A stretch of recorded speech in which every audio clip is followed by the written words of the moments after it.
नमस्कार दोस्तों, मैं प्रवीण मंगाड़ी। आप देखने लग रहे हो आपका अपना channel strong Haryana. Strong Haryana में चर्चा करेंगे हिसार लोकसभा क्षेत्र की। हिसार लोकसभा क्षेत्र की बात करें तो भाई अपनी अपनी पार्टियों से दावेदार अपनी अपनी पेशकश कर दी है। बीजेपी से रणजीत सिंह चौटाला है, जेजेपी से नैना चौटाला है और INLD से सुनैना चौटाला है। भाई कांग्रेस की बात करें तो कल ही जयप्रकाश जेपी को टिकट दे दिया गया है, जिसमें कुछ लोग नाराज भी है और कुछ उसको काबिल भी समझ रहे हैं। तो जनता का क्या रुझान है भाई? जो चारों के चारों वोट कैंडिडेट है वे जाट वोट है। बात रही नॉन जाट की, भाई नॉन जाट चेहरा काफ़ी सर्वे किया माने भाई मांग रहे, जनता डिमांड है कि नॉन जाट चेहरा होना चाहिए। तो उसी को देखते हुए एक नया कैंडिडेट भी मैदान में आ चुका है आज ही के दिन। नाम है आत्माराम बिश्नोई।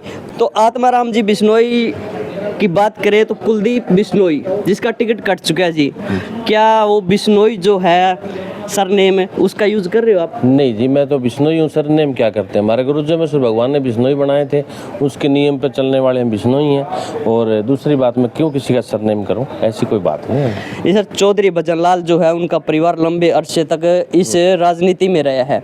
आज हिसार की बात करें तो 0 लेवल पे है जी।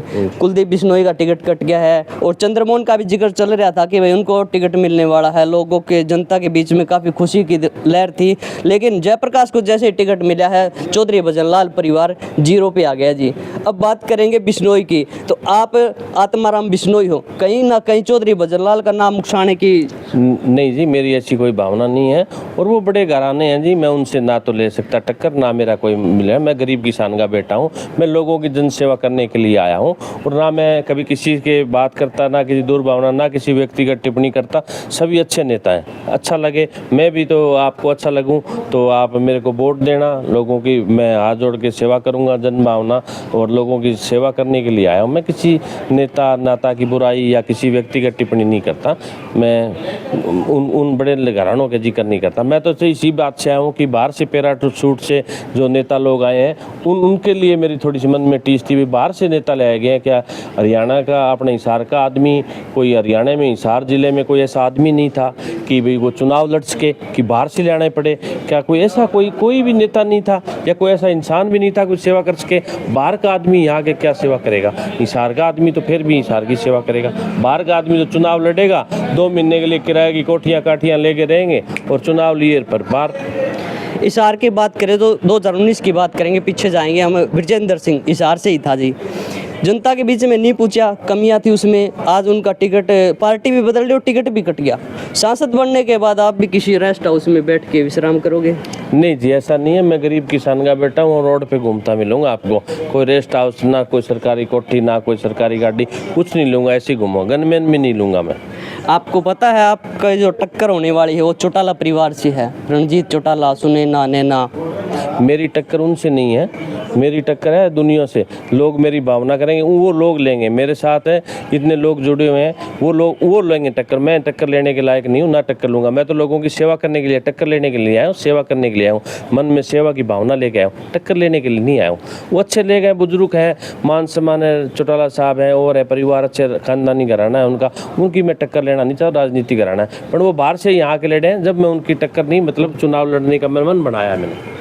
वैसे बात करें जी राजनीति की, कहते हैं कि राजनीति गंदी होती है और एक सामाजिक सेवा से जोड़ के चलें तो राजनीति अच्छी भी होती है।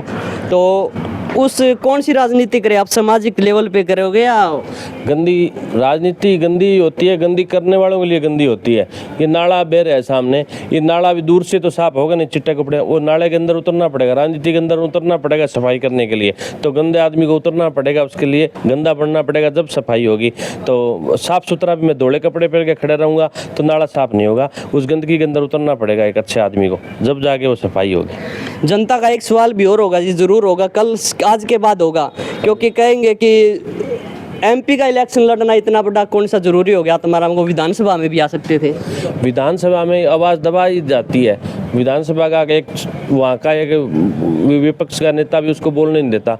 ये एक पूरा अपने भारत की पूरी बड़ा दरवाज़ा है, उसमें जाके कोई भी आवाज़ बोलेगा ना वो पूरी गूंजती है, पूरी भारत देखता है उसको टीवी के ऊपर, भाई आदमी पुराना सांसद क्या बोला देश के लिए, और वो पूरी आवाज़ उठाई जाती है। 9 विधानसभा की आवाज़ उठाई जाती है।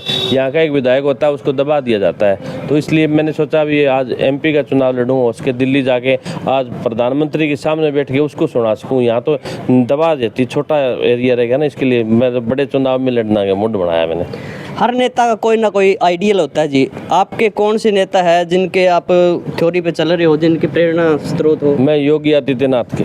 योगी बाबा में चले गए जी? हाँ बाबा, मैं बाबा ही हूँ, मैं संत भी हूँ, मैं भगवे कपड़े भी पहनता हूँ, मैं ऐसे कपड़े पहनता हूँ, ये ऐसे मैं कपड़े इसलिए पहनता हूँ, बाबा जैसे पहनता हूँ कपड़े, कभी ऐसे पहनता हूँ। मेरे दोस्त है राजा भैया, कुंडा से विधायक है, वो भी ऐसे कपड़े पहनता, उनको देख के मैं ऐसे कपड़े पहनता हूँ, और मैं योगी आदित्यनाथ का फैन हूँ।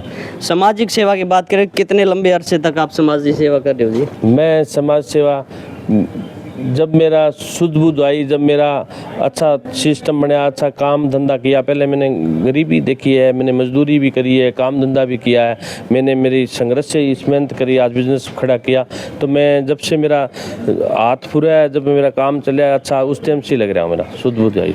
लगभग 1 महीने का टाइम है जी, लंबा टाइम नहीं है। लोकसभा 9 लोकसभा क्षेत्र, विधानसभा क्षेत्र है जी, पता है। कवर कर पाओगे? हाँ जी, कोई दिक्कत नहीं है। मैं आज भी 3-4 हल्के गांव जा घर में जाके आता हूँ। कैसा रिस्पांस मिल रहा है? बहुत अच्छा लोगों ने, आज तो कई माताओं ने मेरे को दूध पिलाया, खुश हुए, और ये भी कह रहे थे बेटा कि आज तो हमें कुछ लोग बुजुर्ग लोग मिले कि हमें ना आज गांव में वोट डालने की जगह नहीं थी, हमें गांव में शर्म का मारा ये लोग हमारी चुगली करते, वोट डालने नहीं जाते थे, नहीं जाएंगे तुम। तो उन्होंने कहा कि हमें बूथ के अंदर जाना पड़ता मजबूरी में, पर हमें नोटा का बटन दबाना था, आज हमें ऑप्शन मिल गया कि आपका बटन दबाएंगे और विजय बनाएंगे। आपको ऐसा नहीं लग रहा है कि बड़े घरानों से लोग तंग आ चुके हैं और चाहते हैं कि आम आदमी एक राजनीति में आए? हाँ, यही लोगों की पुकार है। आज इतने फ़ोन आए मेरे पास से, ये भाई ये छोटा सुन के अभी भी फ़ोन है ना, नहीं तो मेरी बैटरी 2 दिन चलती है, आज आधे दिन में इतने फ़ोन आए, वो क्या मेरे पास आओ मेरे गांव में। और आज बहुत सी चाय पानी प्रोग्राम था, मैं जा गया हूँ करके। धन्यवाद जी आपका बहुत बहुत। अजय सिंह पूनिया भी हमारे साथ, भाई वो भी प्रमुख समाज सेवी है, टू हेल्प दी पुअर के लगातार काम कर रहे हैं टीम में। नमस्कार जी। नमस्कार मेरे भाई और आपके सभी दर्शकों को, आप सबके छोटे भाई अजय सिंह पूनिया की तरफ से राम राम प्रणाम। आज ये आत्माराम के सहयोग के लिए आप भी पहुंचे हो, तो कैसा लग रहा है कि ये इलेक्शन को, बड़ा इलेक्शन है लोकसभा का, इस इलेक्शन को खींच पाओगे? बिल्कुल खींच पाएंगे जी। पता है क्या होता है, लोग यहाँ पे करते हैं गंदी राजनीति। गंदी राजनीति का मतलब है जी, मतलब लोग मूर्ख बना के चले जाते हैं। मूर्ख बनाने का मतलब है कि आज लोग आते हैं हाथ जोड़ जोड़ के वोट मांगते हैं, जब वोट मिल जाते हैं और जीत जाते हैं तो यहाँ से कोई भाई साहब चंडीगढ़ होते हैं, कोई दिल्ली होते हैं, कोई बाहर होते हैं, कोई आउट ऑफ कंट्री होते हैं, अपने अपने लेवल के अकॉर्डिंग। ये आपके गांव का भाई, अपना क्षेत्र का भाई, यहाँ पे वोट बैंक भी है उनका, जो बाहर से जो उतारे गए हैं जो कैंडिडेट, उनकी मौजूदगी देखते हुए तो भाई साहब दी बेस्ट है। रही दूसरी बात, एक नॉन जाट कैंडिडेट भी है। तीसरी बात कि ये एक गरीब परिवार से संबंध रखते थे पहले, और अब इन्होंने अपना बिजनेस है जो सेटअप किया है, और बिजनेस सेटअप करने के बाद इनको लगा कि सामाजिक सेवाएं ये पहले भी करते रहे हैं और अब भी कर रहे हैं, आगे भी करते रहेंगे। तो इनकी भावनाओं को अंदर से टीज हुई, जिसकी वजह से इन्होंने इलेक्शन में उतरने का जो ये है निर्णय लिया है। लोकसभा की बात करें, लोकसभा का जिक्र होते ही पैरों में कंपी हो जाती है जी, बहुत बड़ा इलेक्शन होता है जी। क्या ऐसा भी फील हुआ आपको? नहीं, ऐसा कुछ फील नहीं हुआ, क्योंकि भाई साहब के जो संबंध है वो बहुत अच्छे संबंध है लोगों के साथ। आप नियर बाई जितने भी विलेज हैं, जितने विलेजों के जो सरपंच हैं, सब सरपंचों के साथ पर्सनली प्रेम प्यार है, भाईचारा है, उनका भी बहुत बढ़िया सपोर्ट है और लोगों का बहुत अच्छा रुझान है। तो भाई साहब को वो सपोर्ट करेंगे, तो इसमें घबराने की तो कोई बात नहीं है। दूसरी बात, चुनाव लड़ना सभी का अधिकार है, ठीक है। उस अधिकार को देखते हुए, लोगों की भावनाएं देखते हुए मैदान में उतरा गया है और भाई साहब आगे चुनाव लड़ेंगे। धन्यवाद जी आपका बहुत बहुत जी। तो जैसे कि आपने देखा कि भाई 5वां जो कैंडिडेट है वो हिसार लोकसभा क्षेत्र से मैदान में आ गए। 4 जो कैंडिडेट है वो अपनी अपनी पार्टियों से है, लेकिन जो 5वां कैंडिडेट है निर्दलीय है, आत्माराम बिश्नोई। तो जनता का क्या विचार है भाई, क्या उनकी सलाह है, क्या उनका कहना है, अपने कमेंट बॉक्स में ज़रूर बताइए। और जो नेगेटिव पॉइंट है वो भी बताइए और पॉजिटिव पॉइंट है वो भी बताइए, और सलाह भी दियो भी आत्माराम बिश्नोई ने जो 5वां कैंडिडेट है, इसको चुनाव लड़ना चाहिए या नहीं लड़ना चाहिए। तो स्ट्रॉन्ग हरियाणा के दर्शकों ने एक बार फिर राम राम, जय हिंद, जय भारत।